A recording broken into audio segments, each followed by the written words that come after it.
నమస్తే BCN news కి స్వాగతం। నా పేరు నీలిమ। ముందుగా ముఖ్యాంశాలు। ప్రభుత్వ భూముల్లో అక్రమ నిర్మాణం త్వరలో కూల్చేస్తాం। కాపులుప్పాడ డంపింగ్ యార్డ్ పరిశీలనలో స్పష్టం చేసిన మున్సిపల్ శాఖ మంత్రి నారాయణ।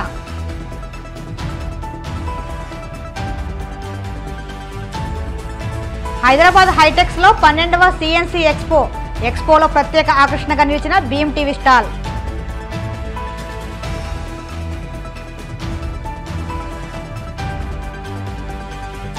గత ప్రభుత్వ నిర్లక్ష్యం వల్లే భూ ఆక్రమణలు పెరిగాయన్న విజయవాడ ఎంపీ కేశినేని శివ। అన్నింటినీ త్వరలో క్రమబద్ధీకరిస్తామని స్పష్టం।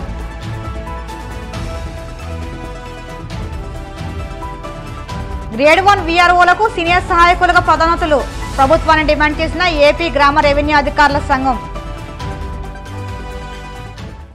ప్రభుత్వ భూముల్లో అక్రమ నిర్మాణం త్వరలోనే కూల్చేస్తామని మున్సిపల్ శాఖ మంత్రి పి నారాయణ పేర్కొన్నారు। విశాఖ జిల్లా భీమునిపట్నం మండలం కాపులుప్పాడ డంపింగ్ యార్డ్ సమీపంలోని చెత్త నుంచి విద్యుత్ ఉత్పత్తి చేసే ప్లాంట్ను మంగళవారం సందర్శించారు।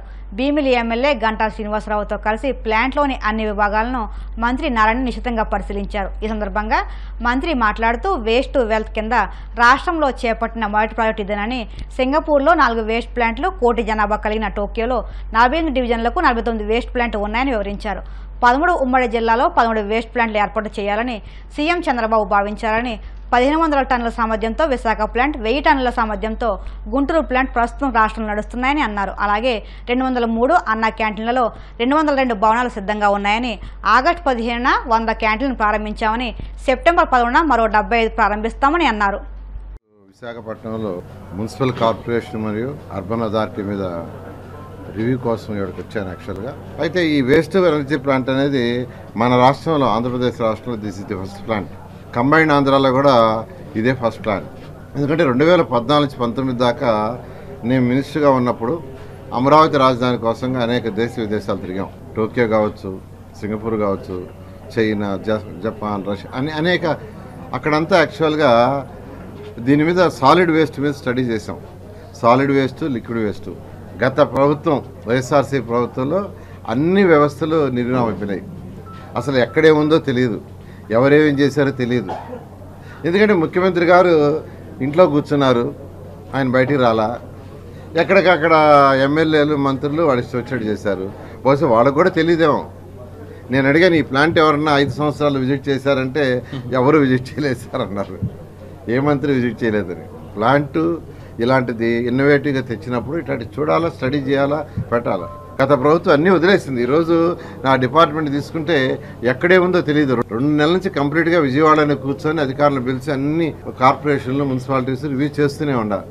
బయటకు కూడా పోవటానికి టైం లేక, ఎందుకంటే టీడీఆర్ బాండ్స్ కావచ్చు, ప్లాన్లు, టౌన్ ప్లానింగ్ కావచ్చు, అన్నీ అసలు అస్తవ్యస్తంగా ఉన్నాయి। 6 నెలల్లో మా మున్సిపల్ డిపార్ట్మెంట్ ట్రాక్లోకి వస్తుంది। మున్సిపాలిటీస్ బలోపేతం కావడానికి, అంటే డెవలప్మెంట్ వర్క్ చేసుకోవడానికి కానీ, ఏదైనా సంక్షేమ పథకాలు చేయడానికి కానీ, నేను మున్సిపల్ శాఖ వచ్చిన తర్వాత అన్ని స్టడీ చేసి ఎక్కడెక్కడ ఫైనాన్స్ ఉండో చేస్తున్నాను। 2014 నుంచి 19 దాకా ఉన్నప్పుడు మమ్మల్ని అందరినీ ముఖ్యమంత్రి గారు తరివేవాళ్ళు ఢిల్లీకి, పోండి ప్రాజెక్ట్స్ తీసుకురండి, మ్యాచింగ్ ఫండ్ స్టేట్ గవర్నమెంట్ ఇస్తుంది, పనులు చేయండి అని। అసలు సెంట్రల్ గవర్నమెంట్ డబ్బులు ఇస్తే దాన్ని వాడకుండా ఇలా ఈ గత ప్రభుత్వం మొత్తం అన్ని వ్యవస్థల్ని నిర్వీర్యం చేసింది। టీడీఆర్ బాండ్ల విషయం కూడా అందరూ చెప్తున్నాను, నెక్స్ట్ మంత్ ఎండింగ్ కల్లా క్లారిటీకి వస్తాం। కోర్టు ఇచ్చిన ఆదేశాల ప్రకారం కమిటీలు వేసాం।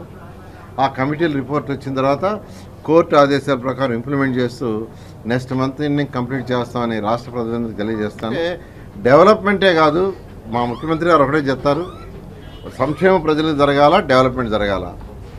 అందులో భాగంగా మా మున్సిపల్ శాఖలో అన్నా క్యాంటీన్ స్టార్ట్ చేయమని ముఖ్యమంత్రి గారు సైన్ చేసిన 5 సిగ్నేచర్లు ఒకటి ఉంది। 100 రోజుల్లో చేయమంటే మా అధికారులు 60 రోజుల్లోనే 100 అన్నా క్యాంటీన్ స్టార్ట్ చేశారు।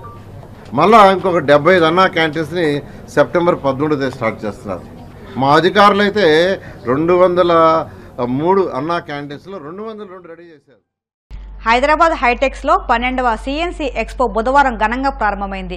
వివిధ నెట్వర్క్లకు చెందిన ఆపరేటర్లు స్టాల్స్ ఏర్పాటు చేశారు. దీనిలో భాగంగా ది భీమవరం కమ్యూనిటీ నెట్వర్క్ సంస్థ ఏర్పాటు చేసిన భీమ్ టీవీ స్టాల్ ప్రత్యేక ఆకర్షణగా నిలిచింది. అతి తక్కువ ధరకే అపరిమితమైన ఎంటర్టైన్మెంట్ కంటెంట్ను అందించడానికి నాంది పలికి 4K RDK Linux based IPTV బాక్స్ను భీమ్ టీవీ పేరుతో కస్టమర్స్ అందుబాటులో తీసుకొచ్చినట్టు BCN సంస్థ మేనేజింగ్ పార్ట్నర్ రుద్రరాజు శ్రీనివాసరాజు తెలిపారు. భీమ్ టీవీ ఫైర్ స్టిక్స్ ద్వారా 300కు పైగా live TV channels, OTT apps, BCN local ఛానల్స్ను నిరంతరాయంగా వీక్షించవచ్చని పేర్కొన్నారు. భీమ్ టీవీ ఫైర్ స్టిక్స్ ఉపయోగాలను టెక్నికల్ స్టాఫ్ వివరించారు. ఈ కార్యక్రమంలో సంస్థ డైరెక్టర్లు ఆర్ లోకేష్ వర్మ, రాహుల్ వర్మ, భీమ్ టీవీ సిబ్బంది పాల్గొన్నారు.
ఆర్గనైజర్ గారు వారితో పాటు ఈరోజు ఈ కార్యక్రమానికి హాజరైన కేబుల్ నెట్వర్క్ సంబంధించిన ప్రతి ఒక్కరూ, అదేవిధంగా మీడియా మిత్రులు, పత్రికా మిత్రులు, భారతదేశం నుంచి వివిధ ప్రాంతాల నుంచి వచ్చిన సిఎన్సి ఎక్స్పో 2024 సందర్భంగా మీ అందరికీ మనస్ఫూర్తిగా అభినందనలు తెలియజేస్తూ, రాష్ట్ర ప్రభుత్వం తరఫున కేబుల్ ఇండస్ట్రీకి సంబంధించి ఎప్పుడు ఏ అవసరం ఉన్నా కూడా నేను మీకు తోడుగా ఉంటానని చెప్పేసి మీ అందరికీ తెలియజేస్తూ, మరి ఈ వ్యవస్థ 2005వ సంవత్సరంలో కాంగ్రెస్ ప్రభుత్వ హయాంలో నాటి ముఖ్యమంత్రి స్వర్గీయ వైఎస్ రాజశేఖర రెడ్డి గారి చేతుల మీదుగా ఈ సిఎన్సి ఎక్స్పో ప్రారంభమైంది. కేబుల్ టీవీ, ఇంటర్నెట్ ఆపరేటర్లకు ఆధునిక సాంకేతిక పరిజ్ఞానం, నూతన వస్తువుల పట్ల అవగాహన పెంచుకోవడానికి ఎంతగా దోహదపడుతున్న సంస్థ సిఎన్సి ఎక్స్పో. 300కు పైగా బ్రాండ్స్తో 200కు పైగా స్టాల్స్ ఏర్పాటు చేయడం సంతోషం. ఈ ఎగ్జిబిషన్కు ప్రతి ఏటా 30,000 మంది సందర్శకులు వస్తూ మంచి ఆదరణ కలిగిస్తున్నారు. అంతర్జాతీయ స్థాయి ఎగ్జిబిటర్లు కూడా ఇక్కడికి వస్తున్నారు. కేబుల్ టీవీ, ఇంటర్నెట్, OTT, IoTలకు ఒకే వేదికగా నిలుస్తున్న సంస్థ సిఎన్సి ఎక్స్పో. గ్రామీణ ప్రాంతాలకు సైతం ఆధునిక సాంకేతికతతో పాటు అప్ టు డేట్ సమాచారాన్ని అందిస్తున్న కేబుల్ ఇంటర్నెట్ ఆపరేటర్లకు మాత్రమే కరోనా లాంటి సమయంలో ఈ ఇండస్ట్రీ అనే తాజ్ డెక్కన్ లోపల ఫుడ్ ఇండస్ట్రీస్కి సంబంధించిన అవార్డ్స్ కార్యక్రమంలో సాఫ్ట్వేర్ ఇండస్ట్రీ కంటే కూడా పెద్ద ఇండస్ట్రీ ఫుడ్ ఇండస్ట్రీ అని చెప్పిన, దాన్ని మించిన ఇండస్ట్రీ లేదని చెప్పిన. దాని తర్వాత ఈ కేబుల్ ఇండస్ట్రీ అంత పెద్ద ఇండస్ట్రీ అని చెప్పేసి నేను నమ్ముతున్నా. తప్పకుండా ఈ రాష్ట్ర ప్రభుత్వానికి సంబంధించి ఈ రాష్ట్ర ముఖ్యమంత్రి శ్రీ రేవంత్ రెడ్డి గారు కూడా మీకు సంబంధించి, మరి అదేవిధంగా ఈ రాష్ట్ర ఐటీ శాఖ మంత్రి శ్రీ శ్రీధర్ బాబు గారు కూడా తప్పకుండా వారిద్దరితో నేను మీకు ఎప్పుడు ఏ విధమైన అవసరాలున్నా అవసరాలు తీర్చే విధంగా వారిద్దరితో మాట్లాడి నేను తప్పకుండా తీరుస్తా అని చెప్పేసి మీకు ఎల్లవేళలా అందుబాటులో ఉంటా అని చెప్పి తెలియజేసుకుంటూ సెలవు తీసుకుంటున్నాను. Thank you very much. జిల్లాలో వ్యవసాయ శాఖకు సంబంధించి సీసీఆర్సీ కార్డుల పంపిణీ ఈ క్రాప్ బుకింగ్ పనులు వేగవంతం చేయాలని జాయింట్ కలెక్టర్ రాహుల్ మీనా అధికారులను ఆదేశించారు. మంగళవారం కాకినాడ కలెక్టరేట్లో జిల్లా వ్యవసాయ శాఖ కార్యకలాపాలపై జాయింట్ కలెక్టర్ రాహుల్ మీనా సమీక్ష నిర్వహించారు. జిల్లాలో సాగు అవుతున్న పంటల వివరాలు, విస్తీర్ణం, సీసీఆర్సీ కార్డుల పంపిణీ, ఈ క్రాప్ బుకింగ్ ఇతర కార్యకలాపాలపై అధికారులతో జేసీ ఈ సందర్భంగా చర్చించారు. ఈ సందర్భంగా ఆయన మాట్లాడుతూ రాష్ట్ర ప్రభుత్వం నిర్దేశించిన లక్ష్యాలకు అనుగుణంగా జిల్లాలో సీసీఆర్సీ కార్డుల పంపిణీ చేపట్టాలన్నారు. జిల్లాలో ఇప్పటి వరకు 54,894 కార్డుల పంపిణీ జరిగిందన్నారు. సీసీఆర్సీ కార్డుల పంపిణీ వేగవంతం చేసేలా మండల, గ్రామస్థాయి రెవెన్యూ, వ్యవసాయ సిబ్బందిని సమన్వయం చేసుకుని పనిచేయాలన్నారు. ఈ సమావేశంలో వ్యవసాయ శాఖ సహాయ సంచాలకులు హరి, అన్ని మండలాల వ్యవసాయ అధికారులు పాల్గొన్నారు. గత ప్రభుత్వ నిర్లక్ష్యం వల్ల భూ కబ్జాలు, భూ ఆక్రమణలు పెరిగిపోయాయని విజయవాడ ఎంపీ కేశినేని శివనాథ్ పేర్కొన్నారు.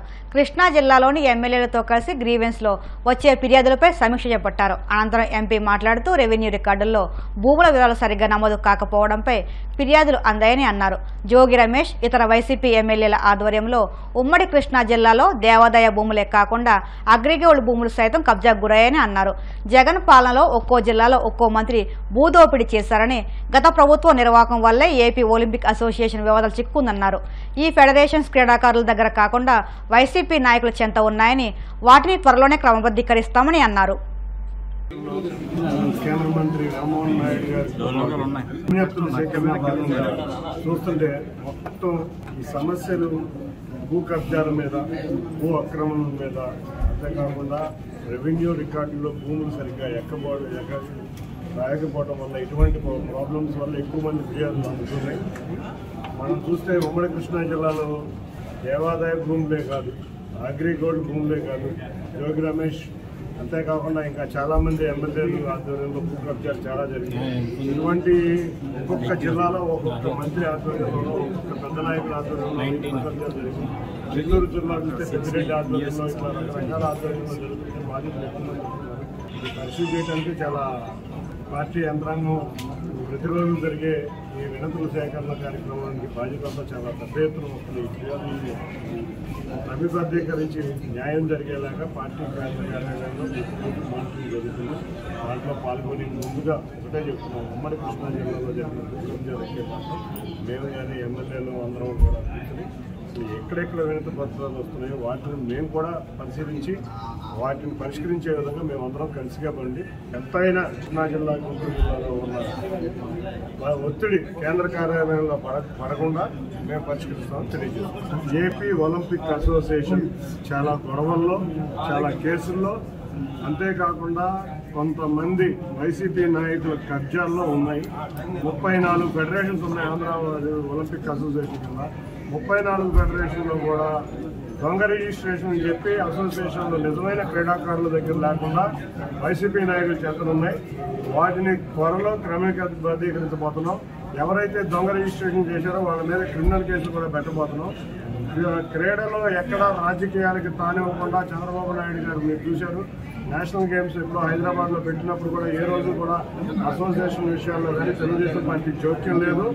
ఇవాళ మేము ఎన్డీఏ కూటమి కింద మేము రాష్ట్రంలో క్రీడలను అభివృద్ధి చేసి పిల్లల్లో మానసిక స్థైర్యం పెంచడమే మా యొక్క ముఖ్య ఉద్దేశం. తప్పకుండా రాజకీయాలకు అతీతంగా క్రీడా సంఘాలను తీసుకువెళ్లి త్వరలో రాష్ట్రానికి సరిపడా క్రీడలు మనం జాతీయ క్రీడలు కానీ, అంతేకాకుండా త్వరలో రాబోయే ప్రతి క్రీడ జాతీయ క్రీడ పోటీగా మిగతా రాష్ట్రాల్లో పోటీగా చంద్రబాబు నాయుడు గారు ఆధ్వర్యంలో రాష్ట్రంలో అన్ని ప్రాంతాల్లో జరిగే విధంగా మేము కృషి చేస్తాం. ఇప్పుడు కాసేపు ప్రకటనలు.